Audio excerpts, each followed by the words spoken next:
Ngayon pong araw na ito ay December. This is the first Sunday ng month ng December at ilang linggo na lang naman po ay panibagong taon na naman po, no?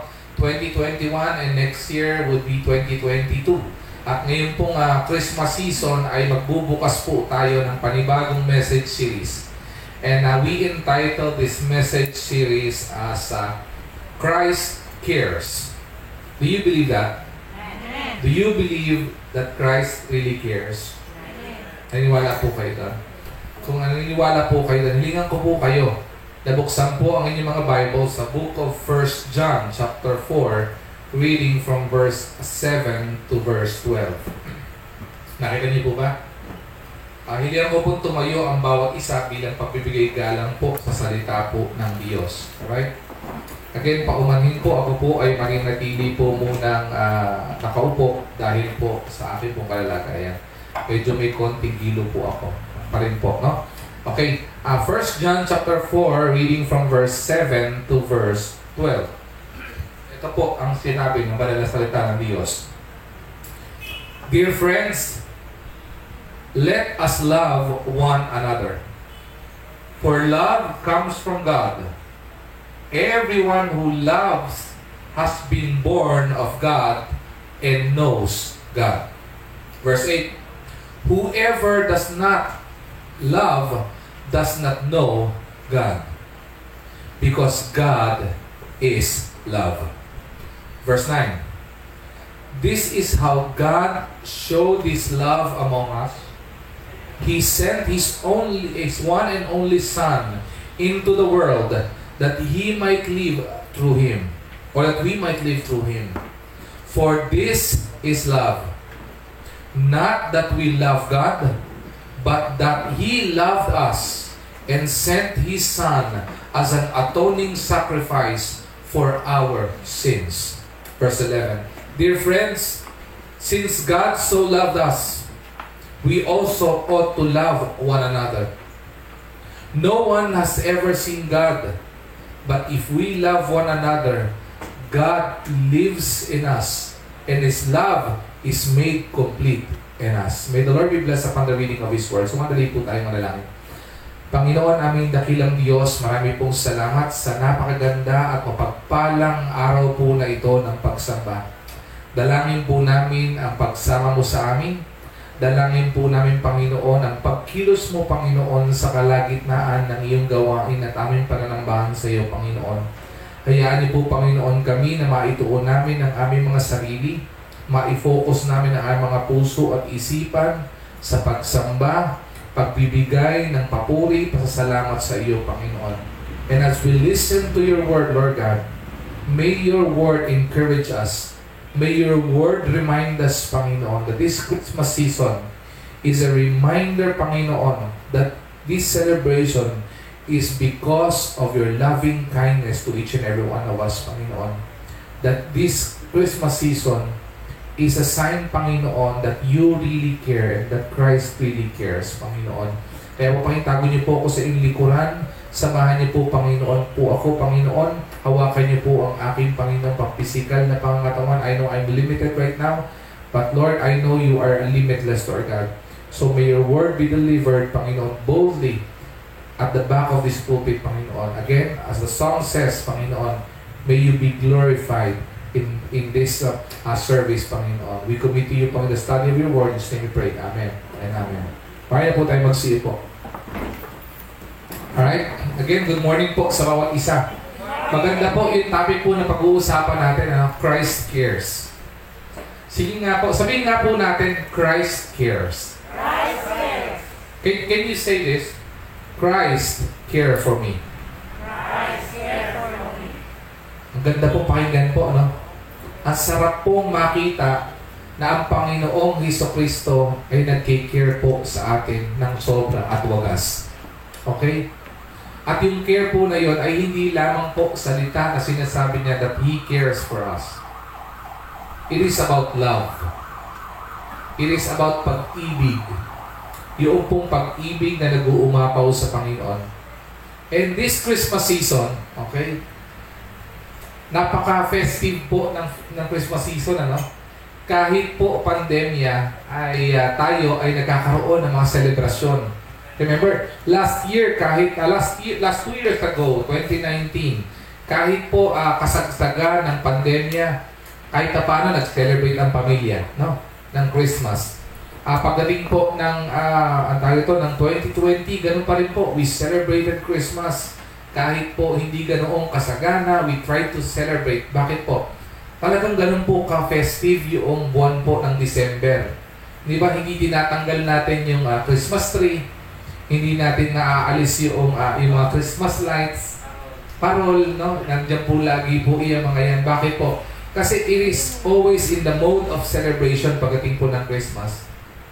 But to tell you honestly, basagin ko po muna yung inyong way ng pag-celebrate o ating way ng pag-celebrate. Christmas season is not only about gifts. Christmas season is not only about Noche Buena or Medianoche pagdating ng New Year. Christmas is not about sabihin po natin yung mga Christmas lights. Okay? Those were secondary.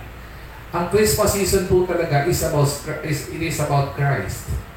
Patungkol po ito lahat kay Kristo. At maganda po ito, kaya po tayo nagse-celebrate ng Christmas kasi nire-remind po tayo ng Panginoon na anak. Okay? Dumating ako sa mundong ibabaw na ito para ikaw ay ibigin. Para ipamana sa iyo na somebody cares for you.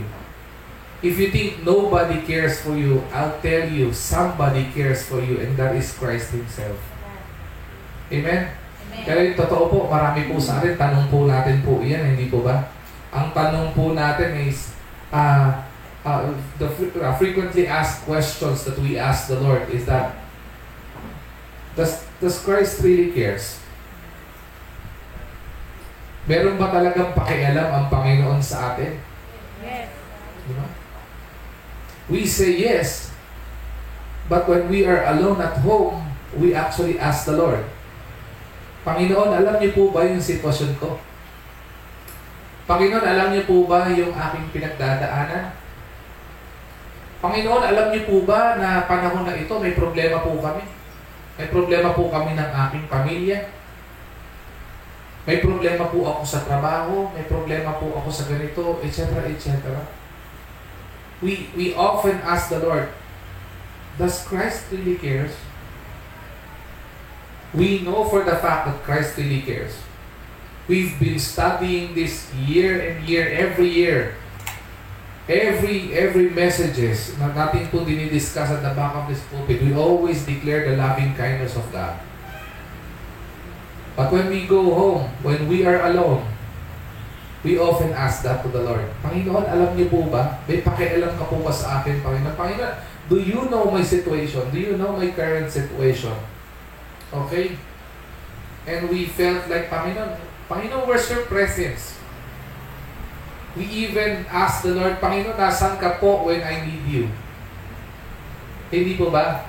Kaya po, maganda po pinag-uusapan natin ito pong message series na ito, that Christ cares. And Christmas season is a reminder that Christ really cares. And maganda po maging reminder po sa atin po yan. With this po, sabi ko nga po, I'm so blessed and I'm so glad because I was given the opportunity to preach. Okay? I really miss preaching. Okay?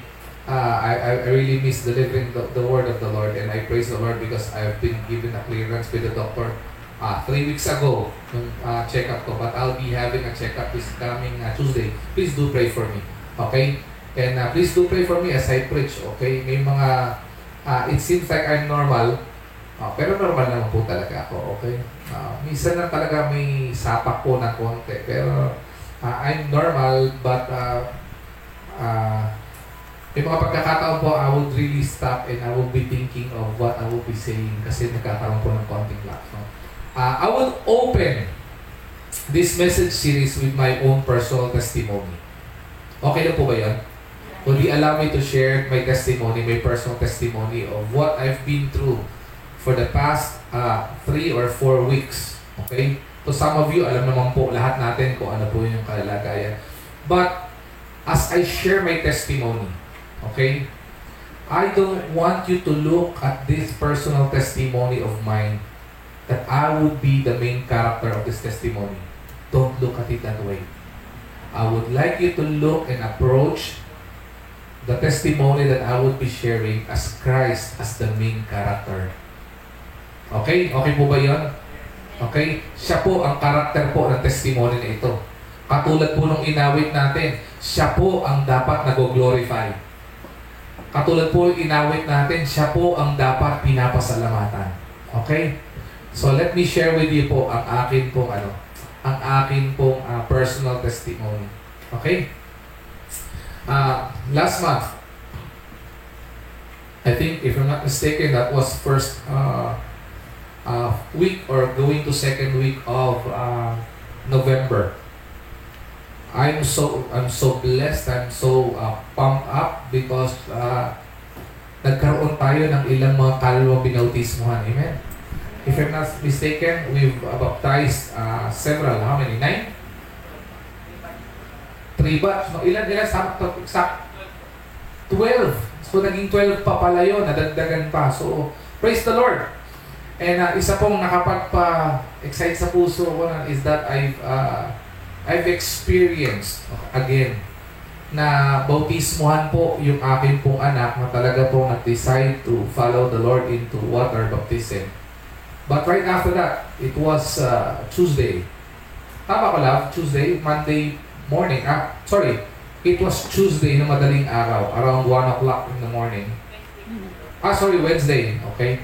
Wednesday na po nun. Sorry, kasi ano yun Tuesday, madaling araw, Wednesday, mga 1 o'clock in the morning. I woke up na meron pong, alam niyo pag gumising po kayo, yung pag bigla kang bumabangon sa kama, yung may hilo ka, di ba kaya sabi po ng mga doktor ay huwag po yung babangon agad-agad kasi ang dating ay nahihilo kayo, no? Ganun po yung pakiramdam ko. So, umihi ako sa CR. Pagbalik ko, I felt something different. Nakaramdam po ako ng parang konting pamamanhid sa aking bandang kaliwa. So, sabi ko, on my mind, I was just thinking, baka naman ang tawag nito, namanhid lang to dahil nadaganan. Di ba pag nadaganan ang braso, namamanhid. So, that's what I felt. So, ginawa ko, while sleeping, ko yung headboard namin, ginigrip ko, I grip it. Nakaka-grip naman. So, I think I'm fine. But, ang feeling ko, yung parang dila ko is umurong. I'm not speaking, but si Ate Joyce, bakit? Parang magsalita lang ako na parang yung words ko ay nag-garble. Parang, okay, ganun lang. I think I'm fine. Around 2:30, hindi taga ako makakatulog. Sabi, parang iba yung pakiramdam ko. So, I just prayed, Lord, tulog po muna ako. Okay, ano po ako? Early riser po talaga ako. No? Maaga po talaga akong gumigising. Pagdating ng mga 5 o'clock or 5:30 in the morning, I woke up, I go down, I pick my phone, I get my phone and my laptop. Maba po ako sa baba. Nag-open na ako ng laptop ko, nag-open na ako ng phone ko. I tried to devotion na rin. But I'm not feeling well. I felt something's different. So, pag-open ko ng laptop ko, pag nag-devotion po kasi ginagamit ko, ay laptop ko na rin. Kasi minsan nag-loads na rin po ako doon. I know in my mind the password of my laptop. Type ako. Parang iba. Kasi alam ko yung password sa isip ko. Pero pag pinipress ko sa keyboard, iba na pipress ko. Alam niyo po yung pinipindot kayo tapos dumilis siya. Ganun po yung pakiramdam ko. Pati yung enter key, hindi ko ma-enter ng maayos. There's something wrong. Sabi ko, may kakaiba. So, parang feeling ko, yung boses, parang feeling ko hindi dila ko umurong. So, I try to declare verses. I go, Lord, if God is with me, then who can be against me? That's on my mind. Saying it would sound like that's exactly how I go, there's something wrong. Sabi ko, Lord, I know you are the God who heals. Pero ang lumalabas sa bibig ko ay bulol. Wala talaga. Then I try to share, I try to recite verses that I actually memorize in my mind. And all those verses that I say, wala pong lumabas sa bibig ko na maayos. So what I did was, I bow my head at ang sinabi ko lang sa sarili ko, ang prayer ko is this: Lord, this is the exact words. If this is stroke, wag po. Wag po. Bakit? The moment I prayed, that's the time actually pumasok yung iba-ibang pinifeed ng kaaway. Frustration kicks in. Pastor, ano mga saan ka na-frustrate? I'm frustrated because I can talk. I'm frustrated because I can type. And I'm frustrated because I knew I can talk. One of my frustration is, how can I preach? Lord, how can I deliver your word? I know you've designed me to deliver your word. I know you called me to preach the gospel. But how can I do it? And everything follows. Paano na yung ganito? Paano yung family ko? Paano yung mga anak ko? Paano na lahat? Frustrations kicking on my mind. Ini-insert ng kaaway. And I try to rebuke it by words, by praying, Lord, wag po, please. If this would be similar test kay Job, Lord, wag po. I wanted to do what you've designed me to do. After praying, I stood up. Nag-practice po ako ng left and right. I'm aware in my mind na tipong parang stroke. Sabi ko, parang disoriented yung daliri ko, baka pati yung pag-iisip, pati yung orientation ko talaga physically ay disoriented din. So, left-right ako. Wala nang po problema sa left and right eh. So, pag sinabi kong left, I would raise my left hand. If I say right, I would lift my right hand. If I say left, I would stamp my left foot. And if I say right foot. For 2 to 3 minutes, I've been doing that. But I'm doing that na tipong, ang sinasabi ko, alam mo yun, ganun na lang, bulol eh. Until naramdaman ko, okay naman, for at least 2 minutes. Parang pag on my way to 3 minutes, biglang sabi ko left, right ang instant ko. I know in my mind. So, baka naman, nagkamali lang. Left, right pa rin instant ko. Inulit ko, left, right pa rin instant ko. The third time na pagsabi ko ng ganon, pag-stamp ko ng right na foot ko, nawalan ako ng balance. So, medyo kinabahan na ako ng konti. So, makit po ako sa taas ng bahay namin, sa kwarto. So, pagbukas ko, lang po sinabi ko pa, tinawag ko pa sa TJC, Lab, gumanon pa ako sa kanya. O, bakit? Ganun lang salita ko. Ano nga sa'yo? Then sabi ni Ate Joyce, dahil kumuha ka ng water. So kumuha si Daday ng water. So painom po niya sa akin, this is the worst. Pag inom ko ng water, hindi po siya tumuloy sa aking lalamunan. Alam niyo po yung batang dugyot. Pag ganun ko po, dumuusos lang po sa dibdib ko lahat ng water. Then I felt my knee, both knees ay nanghina. Buti po, nandun ako sa tapat ng drawer namin sa lamina. Then, I just hold on the drawer. Sumiga na po ako ng konti. So I'm trying to shake my feet. Pero okay naman yung pakiramdam. Pero talagang hindi po ako makapagsalita.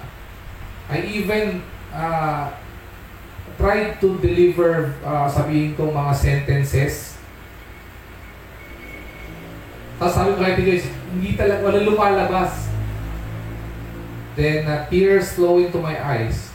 It's frustration. Pinasukan na naman ako ano-anong frustration sa isip. Then, the next thing happened would be, they've tried to rush me in the hospital. Sabi nila, baka stroke yan. So, then I followed. I praise the Lord kasi Ate Joyce knows how to drive. Siya magmaneho. Pero before we do, sabi ni Ate Joyce, pray muna tayo, let's do pray. My father actually came and prayed for me. So alam mo, wala yung aking mga magulang, kakabaksin nila, medyo sumama ng konti para mo. Please do pray for them as well. And on my way, nakakapagsalita na po ako ng konti. Pero alam niyo yung sentence na barok? Pilipino po ako, pero yung Tagalog ko, barok pa rin. Parang sasabihin ko kunyari, painom ng tubig. Ang masasabi ko lang, inom tubig. Ano? Okay ka ba? Hirap, seta, gano'n. Tapos, pagod na ako noon after noon. Pero, it was improving one way or the other. It was not my knowledge na si Ate Joyce pala actually PM yung group chat po ng IBC Manila, you don't watch Prayer Warrior to please do pray for me. So, I know everybody's praying during that time. I felt it. Kasi one way or the other, nag-i-improve po eh. So pagdating po namin Medical City, nandun na po si Pastor Christian, tsaka si Gabo. Si Ate Joyce magpa-park, so bumaba na po ako sa ER kasi kaya ko pa naman. Kaya tawag ko si Gabo, nag-ML po siya. Gabo, hindi po makasigaw kasi nakaupulit po siya, busy po siya nag-ML. So dinala ko po ang sarili ko sa ER. Tinatanong, ano po nangyari sa inyo? Ganun lang po ako. Tapos medyo nangihina ako. Then, siguro nakita ng guard na parang alanganin. Kumuha ng wheelchair, inupo ako wheelchair, then pinasok. To make a long story short, it was confirmed by my neuro that I had a stroke. Nakahiga ako dun sa malapit sa nurses station. Chinek po ako, chinek yung BP ko, chinek everything. Nung una, ang BP ko is a bit high, but bordering to normal, to average to high, yun naman sa akin. But by the previous step, mga sumunod following test, pumalo po ako ng 105, 105, sorry, 155, 105. Yun po yung pumalo yung aking BP. Then it was, I was asked to be checked yung blood ko, my sugar is okay, pwede ka pa mag-chocolate, my BP is okay na rin during that time. So sabi nung doctor, i-refer ka namin sa neuro. So go ahead, neuro po tayo. Then kailangan po kayo ng MRI. The question would be how much? Sabi 30 to 40,000. Munti po akong ma-stroke. Talagang wagas na wagas. Ay ko ha? Sabi, si Ate Joyce po nagsalita, ha? Yung tas Moses. Tapos sabi nung nurse ay, ma'am, wag po kayo mag-alot, check the double check natin. Then sabi niya, ganito po yung pressure, baba po ng ganito, etc. Then, sige, let's go ahead. Let's do the MRI. Tapos nakikita ko, nung binigay yung result, nakikita ko nakikita ko yung nurse. Sabi nung nung pinaka-attending na nurse doon, tumawag sa kanya, o sa katingin sa akin, and I read the lips of that nurse, stroke. So it was confirmed, it was stroke. Lapit yung nurse, nausap kami ni Ate Joyce, nag-uusap kami. Binibiro ko pa si Ate Joyce, parang tipo, sa tingin ko, ito yung dahil sa pinapanood nating Korean telenovela. Binibiro ko pa si Ate Joyce ng time na yun. I'm just trying to be positive, I'm just trying to lighten the situation. Kasi pressure na yung situation. Tapos, Sabi ng doctor, it was stroke. Sabi ni Ate Joyce, mild stroke? Wala pong mild stroke. Pag may stroke, stroke. Kaya lang po nagkakaroon mild stroke kasi nasawag kasi po mild yung manifestation. And for me, it seems like it's a mild manifestation of stroke. No? Then, kinonfirm po ng neuro na aking pong left side ay, what do you call this? Aking left side po ay merong bara. Pinakita po yung aking brain. Kaya po yung background po niyan ay utak po yan, hindi lang po makita. Infarct stroke, clot. But I'm blessed. Alam niyo po bakit? Sabi nung doctor, one way or the other, buti po, hindi po ruptured yan. Kasi kung nag-rupture yung clot na yan, nagkaroon ng aneurysm, blood clot yan. So that would be massive. Sabi po nung doctor. And what we're going to do? Confine. Ayoko magpa-confine. Matigas po ulo ko, ayoko pa-confine. Kasi takot din po ako dahil daming tao during that time. Takot din po ako ma-COVID dahil na-immunocompromise ang inyong pastor. After I knew that it was an infarct, ischemic attack or stroke, okay? Sabi ko, I asked the Lord, on my mind, Lord, I know you are in control. I know, Lord God, you are sovereign. But do you care?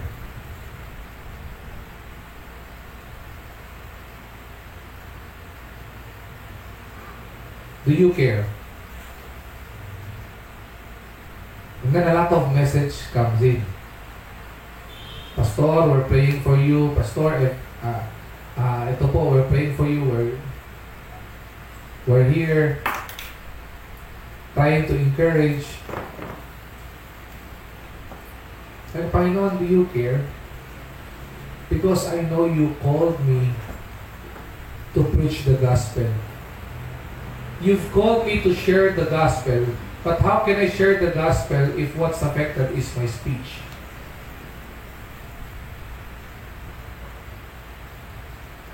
You've called me to share the gospel, but the doctor confirmed, or the neurologist confirmed that it was an infarct stroke, affected left brain, clot. And according to her, the clot would be lifetime. I would be on forever maintenance. So, miyembro na po ako ng mga ka-maintenance community. Okay? Classmate ko na si kay Leonard.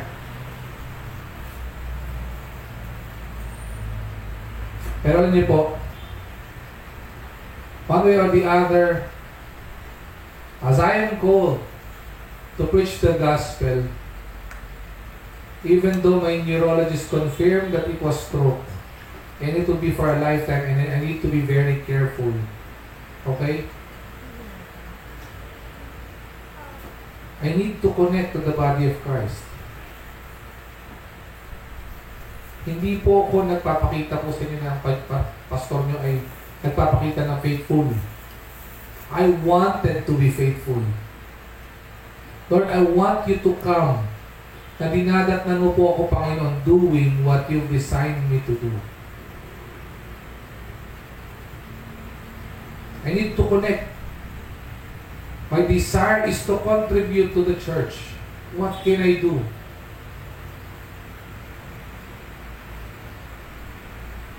Because as I connect and as I contribute to the church, to the body of Christ, I know the church where the Lord placed me to be would have an impact to the community.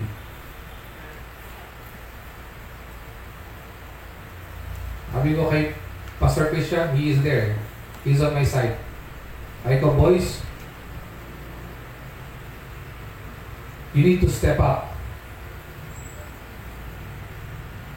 Magpakatatag kayo at huwag kayong hihinto sa gawain. Kung anong pagsubok ng kaaway na pinadala po sa akin at sa aming pamilya, hindi ito ang magpapayanig at magpapahinto sa atin sa pagtutuloy sa paghahayag ng mabuting salita ng Diyos. Sabi kay Pastor Christian, katabi ko siya, keep on. Preach the word. Always be faithful sa gawain ng Panginoon. Sabi ko, hindi ko pa nakausap si Pastor BJ, pero sabihin mo kay Pastor BJ yan. Because I knew I'll be resting for several weeks and months. To be exact, sabi ng doctor, will be 3 to 6 months recovery. Ako, tuloy lang. Pero alam niyo po, before we go home, dumaan po kami sa neuro, yung pinaka-neurologist ko po. Pinaliwanag niya yung case, pinakita niya yung brain na MRI ko po. Sabi niya, this is what you need to take. Atorvastatin, citicoline, lahat ng mga mga gamot na mga ka-maintenance. And after a week, we'll have a checkup. Kasi hindi ka nagpa-confine. You'll have your series of tests, lipid tests, etc. Dami pang exam. Sabi ko, okay po, sige. So nagdala po kami, online na consultation po ako. So what happened was, sabi ko, have you been drinking your medicine? Sabi ko, opo. Pero on my mind, I know something's wrong. Sabi ko, Dok, tama po ba? Ganito ko po ba iinumin yung gamot? One of the medicine that I'm supposed to drink is citicoline. It's a brain protector. Okay, and I'm supposed to take it twice a day. One in the morning and one in the evening. Guess what? Hindi ko po siya nainom ng twice. Ininom ko lang po siya once a day. Yung week na yun is supposed to be a very drastic na pag-address kasi nga po, yun yung pinaka-high risk na time. Hindi ko po nainom ng ganyan, Dok. Mali po pala ako. Wow, mali. Sabi ko, may effect po ba yun? Kinabahan ako may effect po ba yun? That's the primary medicine that I'm supposed to drink para po maprotektahan yung brain ko. Sabi yung doctor stopped for a while. Naka-online, then he actually put his head sideways and para may inoobserbahan, tipong, alam yung ganun? Yes, Doc. May ano po ba yun? Sabi niya, so far, wala naman akong nakikitang masamang epekto sa'yo. Sabi niya. And then I felt like the Lord encouraged me. Anak, I care. Medicine would be medicine. Doctors would be doctors. It would be just a tool for you to be healed. But I am your Jehovah Rapha, the one who heals you. I go, okay po, Lord. Salamat po. I know you care. Nagkaroon lang po ako, Lord, ng doubt sa puso ko that you don't care. But I know you care. Alam niyo po ba, if you will only know, going to the hospital, sabi ko sa Joyce, ayoko padala sa medical city. Because the only money we have in my pocket is actually 3,000. Kasi may ATM. That's the only money I do have. Ito, medical city. Pangkapi lang namin yung wala na, ubus na yun eh. To the point, nasa ATM pa, so wala kami pang gasolina pa. Diba? Hindi po nagpabaya ang Panginoon.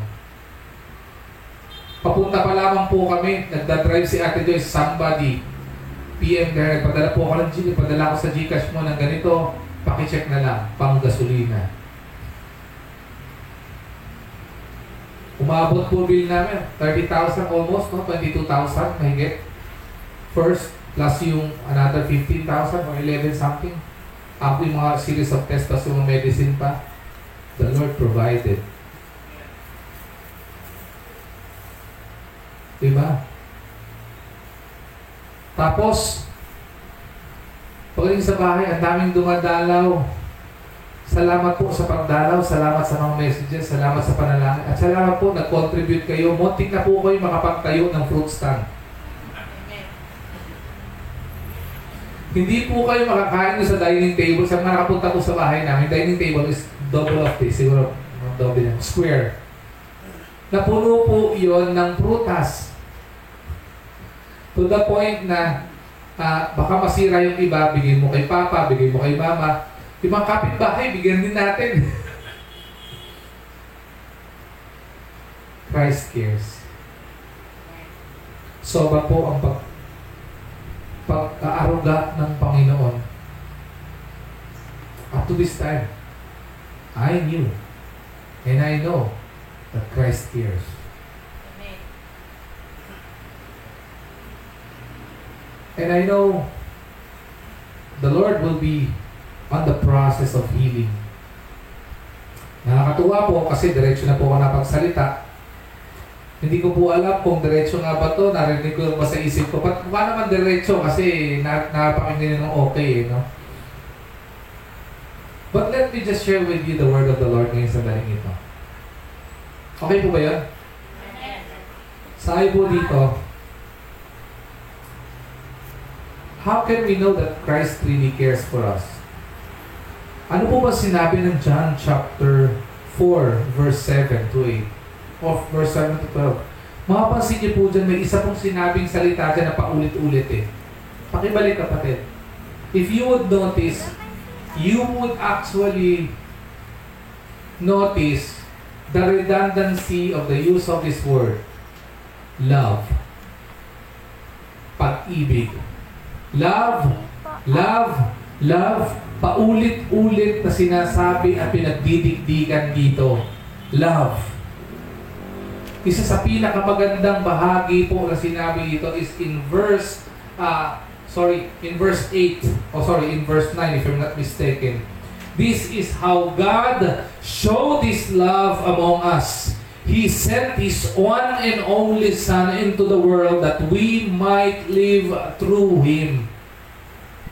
Pinadala niya ang bugtong na anak niya para maramdaman natin, ma-experience natin yung personal na pag-ibig ng Panginoon sa bawat isa po sa atin. Tandaan po natin, ang Panginoon po ng inyong pastor, ng Pastor Dennis and Dennis na nakikita niyo sa likod ng pulpitong ito, is the same God you've accepted in your life as your own personal Lord and Savior. And the love that God bestowed me is the same love that God would be bestowing to each and every child of God. Amen. Three things that we would actually learn. In verse 8, ano pong sabi po diyan? Dear friends, let us love one another, for love comes from God. Everyone who loves has been born of God and knows God. Ang matututunan po natin diyan na ito, if we know Christ, we know He cares. If we know Christ, we know He cares. When the Lord says He knows, when the passage says, yung salitang knows, this is not just about knowing the Lord through our intellect. Because there will be a lot of people in this room who actually know and recognize God. But yung sinasabi po dito ng Panginoon na knowing, it is not only about the intellect, it is about personal relationship. Bakit? Ano po sinabi ng salita ng Diyos? Sabi ng Panginoon, many would say, God, God. Many would declare that they know Jesus Christ. Pero the Lord will say, depart from me, ye doer of iniquity. Many knows God. Many people recognize God, but only a few actually do have a personal relationship with God. Ang gusto po ng Panginoon ay magkaroon tayo ng personal na relasyon sa Panginoon. That is the actual knowledge of God or Jesus Christ na gusto po ng Panginoon meron tayo. Yung hindi lang po kilala natin siya sa isipan, kundi po siya ay nasa puso natin at kasama po natin. Why? Because if we know Christ, if we have a personal relationship with Christ, We know He cares. Amen. Sinabi po niya yun doon sa salita eh. Sabi dito, mga kaibigan, dear friends, mga ibigan tayo. Sabi po diyan, let us love one another. For love comes from God. Yung pag-ibig ay nagmula sa Panginoon. And everyone who loves has been born of God and knows God. Lahat po ng naka-experience ng Panginoon ay kilala ang Panginoon. So if there would be doubt in our mind and in our hearts if Christ really cares, I tell you, if you know Christ, if you do have personal relationship with God and with Christ, you are supposed to set aside your doubts with Him. Bakit? Kasi He cares. He truly cares. And when the Lord says He cares, He means it. My question is, how well do you know Christ in your life? Ano po ba ang pagkakakilala po natin sa Panginoon? Baka po kaya maraming mga mananampalataya ay nagdududa sa pag-ibig ng Panginoon, pag-aaruga ng Panginoon, because our knowledge and our relationship with God is limited. Baka ang pagkakakilanlan mo lang sa Panginoon ay parang isang vending machine. Na pag naglagay ka ng 25, may lalabas na Mr. Chips o kaya Coke can. Hindi po Panginoon isang vending machine na pagka lumapit ka sa Kanya, may bibigay siya sa iyo. Pagka yun ang pagkakakilanlan mo sa Panginoon, limited ang pagkakakilanlan mo sa Panginoon. Kapag ka ang pagkakakilanlan mo sa Panginoon ay kapag ka umiiyak ka, siya ang mag-aaruga sa iyo at magpapawi ng luha sa iyong mata. Napaka-limited ng pagkakakilanlan mo sa Panginoon.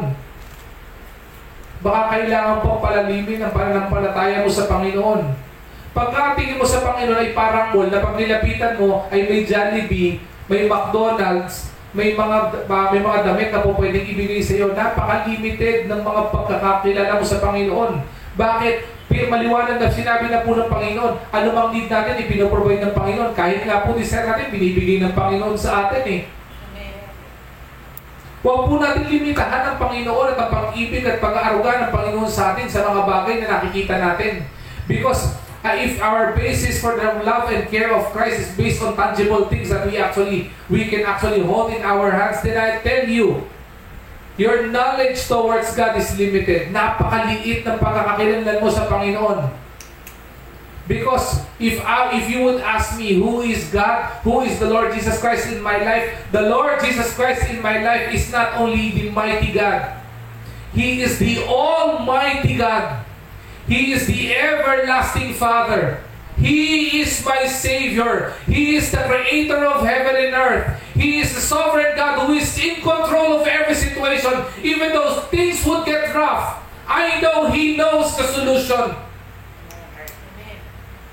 Even though things would come and situation would come and we cannot understand and I cannot fathom, I cannot understand kung bakit dumadaan ako sa ganitong sitwasyon o tayo sa ganitong sitwasyon ng buhay natin. I know He knows.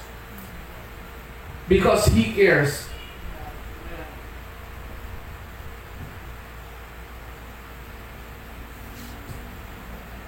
Because Jesus Christ is our Jehovah.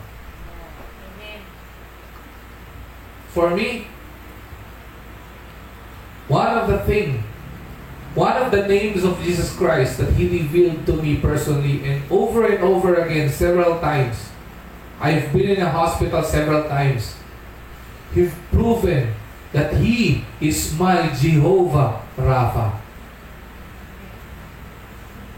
He is the God who healeth thee.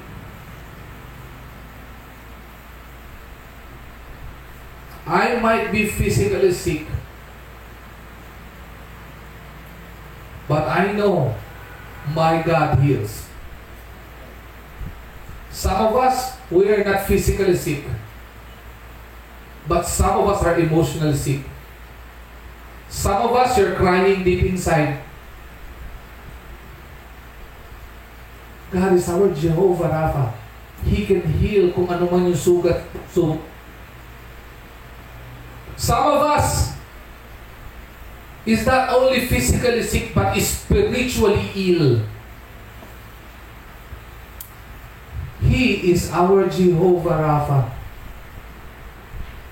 He can heal all illnesses, even spiritual illnesses. The callousness in our hearts, yung pagiging tamad natin sa pagsamba sa Panginoon, yung ating kahinaan ng pananampalataya, yan po ay karamdamang pang-espiritual. Don't worry. He is our Jehovah Rapha. He is also the God who provides. He is our banner. He is our everything. He cares.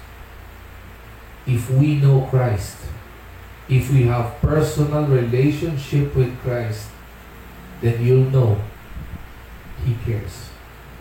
Bakit, Pastor? Punta po tayo sa second point. If we know Christ, He shows He cares. Talaga po, Pastor, sarap po na, ano? Yung pag-ibig ng Panginoon o yung pag-aaruga ng Panginoon, hindi lang niya pinapaalam sa atin. Ipinapakita ng Panginoon sa atin. Ano pong sabi sa verse 9? 1 John chapter 4 verse 9. This is how God showed His love among us. He sent His only or one and only Son into the world that we might live through Him. Grabe po, no? Many would say, I love you, but doesn't show how they love the person. If you truly love the person, you don't just say you love the person. If you say you care for that person, you just don't say you care for the person. Because that is this example Jesus Christ set before each and every one of us. Bakit po? When He say, you know I would care for you and I care for you, He shows that He cares. Bakit po? Pinadala po niya yung bugtong na anak niya eh. It is personal. Pwede pong utusan ng Panginoon yung sandamakmak na mga anghel niya para sabihin, O angel, yakapin mo nga si Dennis. Ikaw mga pagaling kay Dennis. He didn't do that. Personally, He came. He sent His one and only begotten Son, His beloved Son, to show He cares for you.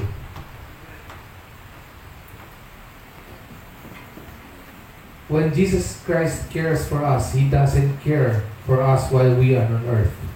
He cares for us. Bakit? Our eternity matters to Him.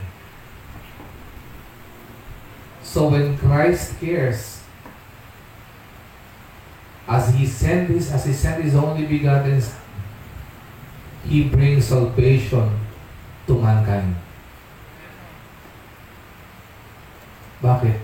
Kailangan po natin ng kaligtasan. Why? Because our eternity matters to Him. The Lord Jesus Christ wants to see each and every one of us face to face in heaven when the time comes and when it is appointed unto us to meet our Creator. He wants to see each and every one of us face to face. And the Bible says, how can we go there? It is not about me. It is not about Dennis. It is not about the way to Him. Is not about IBC Manila or the ministry of IBC Manila. The way to Jesus Christ and the way to our salvation for us to go to heaven is Jesus Christ Himself Sabi ng Panginoong Hesukristo, I am the way, the truth, and the life. No man cometh unto the Father but by me. Siya lang. He cares. Bakit? So sobrang pag-care ng Panginoon, yung tanging hagdanan na po pwede nating tungtungan para pumunta tayo sa langit, pinadala ng Panginoon.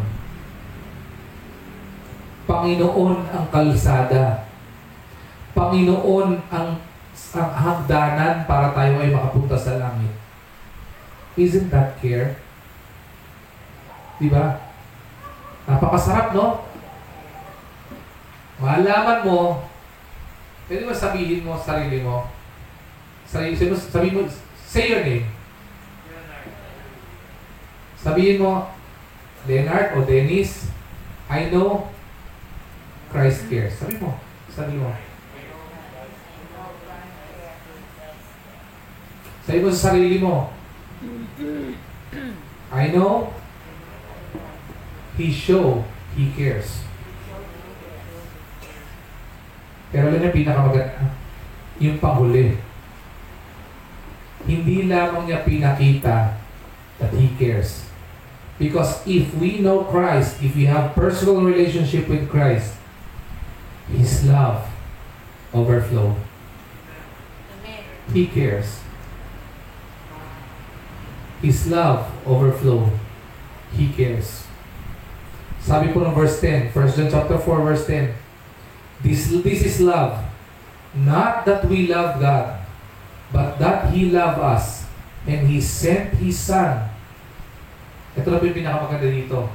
As an atoning sacrifice for our sins. Grabe. Hindi po ba overflowing yon? Paano, Pastor, paano naging overflowing yon?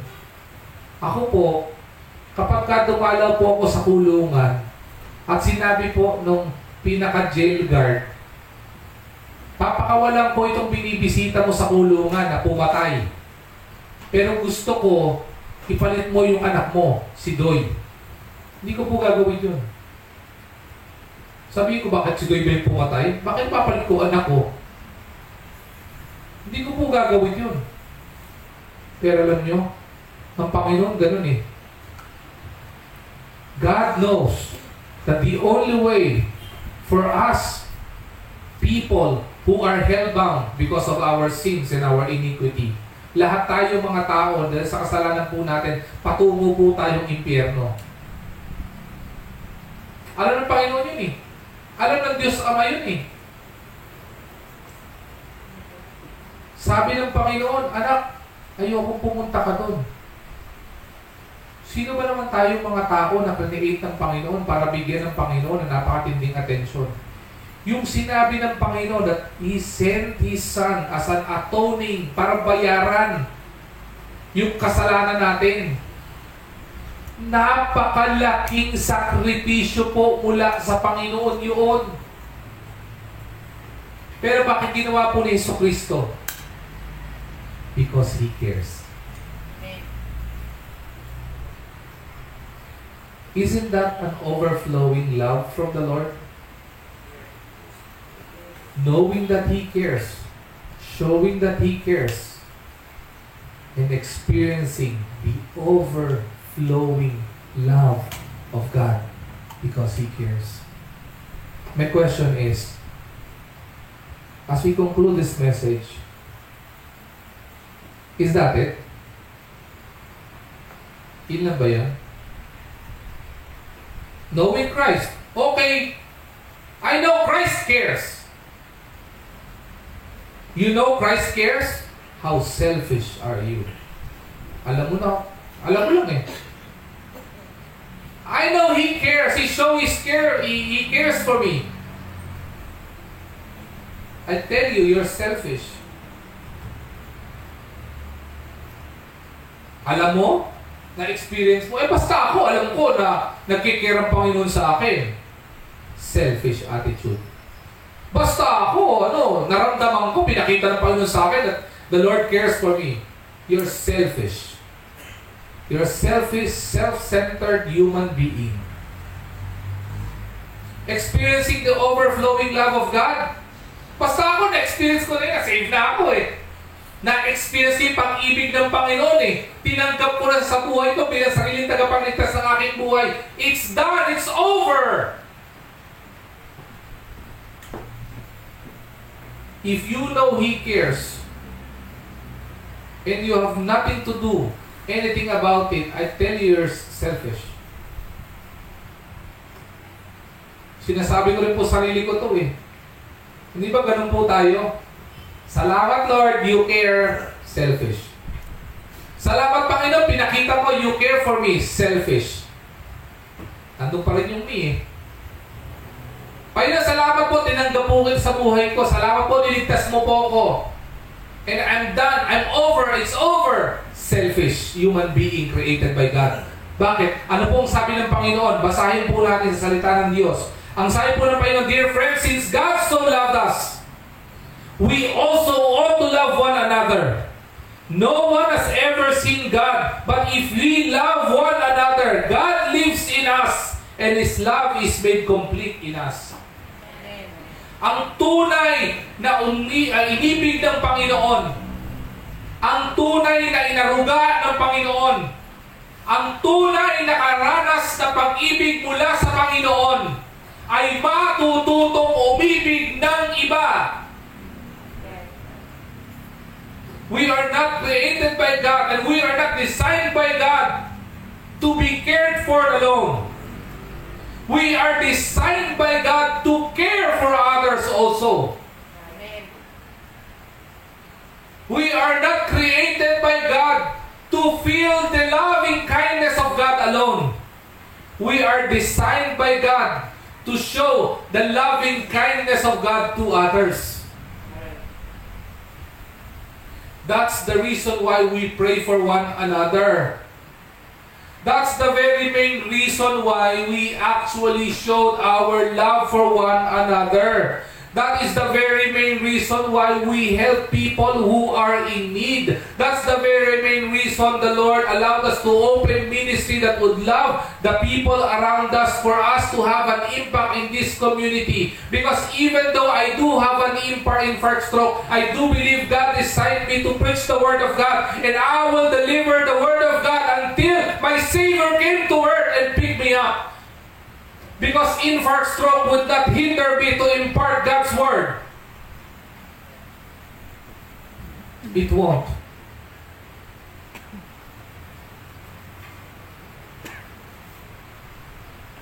Because if we are loved by God, we ought to love one another. I praise the Lord for you loving me as your pastor. Natutuwa po ako, sobra po nag-uumapaw yung puso ko. Nung time na makareceive po ako, napakaraming text. Napakaraming PM. Kahit kahapon, yung pinuntan po kaming kasal kahapon ni Ate Joyce, hindi ko po kilala yung pastor. Pastor, nabalitaan ko po yung nangyari sa inyo. We been praying for you. The church na pinagpapastoran ko po, we've been praying for you. I even don't know the pastor personally. We are not even acquainted. Grabe, sabi ko, Panginoon, grabe to.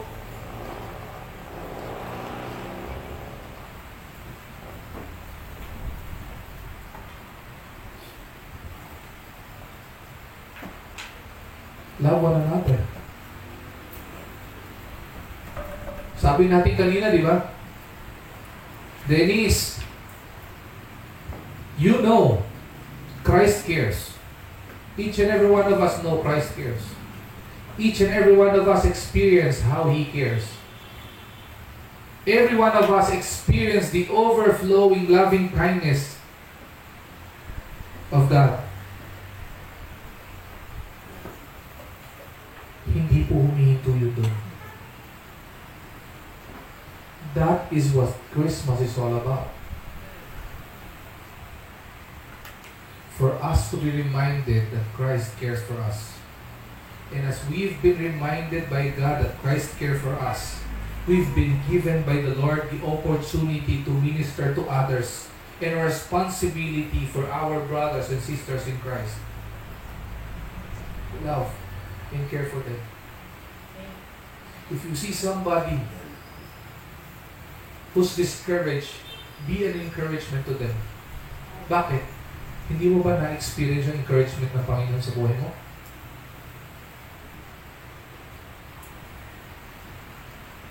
Be the person who will be at their back to tap their back. One thing that I appreciate in this testimony, in my journey right now, is the loving kindness of God. And the people of IBC Manila, and the one who actually I know and I ministered to, was actually there praying for me as well, and praying for my family as well.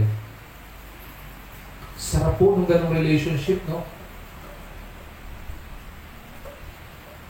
When somebody's ill, everybody prays. When somebody is sick, we apply the principle in James chapter 5 verse 14. If a brother or sister is sick, call the elders of the church and pray. Sarap po ng ganong klaseng situation. Are you sick right now? Allow the pastoral staff of the church to pray for you. If you are sick right now, don't hesitate na mag-text ka sa mga kapatiran na ipag-pray ka. Huwag ka mag-hesitate. It's our responsibility as brothers and sisters in Christ. If you have need, don't hesitate to come for help. Don't hesitate to ask for help. Whether it be financial, if we have, we'll help. Whether it be food, pumunta niya, humingi ng pagkain, bigyan ng pagkain, kung may pagkain malinis ka, humingi ng payo. Huwag may pagkakain yung payo.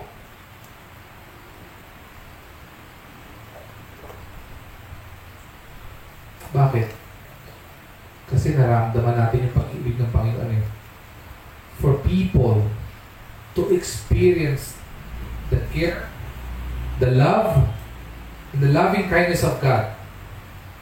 Sabi po doon, that Christ would live through us. Makita po sa buhay po natin, maging testimony tayo. Ito ay legitimate and authentic na anak ng Diyos at inibig ng Diyos. Bakit? Kasi natuturan siya na umibig at magmahal ng iba. Christ ministered to us. And the Lord gave us the opportunity to minister to others as well. The Lord loves us. And the Lord gave us the opportunity and privilege to love others as well. The Lord helps us. The Lord also gave us the opportunity and the privilege to help others as well. Christ cares. Christmas season is about the care of Christ. It is not only God who cares, but His only begotten Son who actually cares for us. Nabayuba yung kanyang katawan sa krus ng Kalbaryo dahil sa mga kasalanan natin. Ang tawag po doon ay undeserved grace. Undeserved love of God. IBC Manila, when we sing again yung kinanta natin na thank you Lord, let's mean it in our hearts that we thank God. Because there are a lot of things we need to thank God for. Sana po, naging encouragement po sa atin yung testimony. Again, the testimony that I've shared with you in my journey, in this infarct stroke. I am not the main character in this testimony. The main character in this testimony is Christ. I am healed. I am improving one way or the other, not because of my own ability and the ability of the doctors and the medicines. I am going the process of healing because God is at work in my life. Amen. He is in the process of healing. What would be the process in your life that God would be at work? Tandaan po natin, our God is sovereign. He is in control. He knows everything. And if we know Him personally, if we have personal relationship with Christ, we surely know He cares. And God would show that He cares. And we will feel the overflowing, loving kindness of God because He cares. And don't just stop there. Ano man yung na-experience natin pag-ibig mula sa Panginoon at He cares, ibahagi natin sa iba. Alright? Tumayo po tayo lahat. Panginoon namin, dakilang Diyos, maraming pong salamat sa mensaheng pinakita mo sa amin for reminding us, Lord God, how much you care for us, how much you love each and every one of us, Lord God. And again, we give you back all the praises and all the glory. In Jesus' name we pray. Amen. Amen.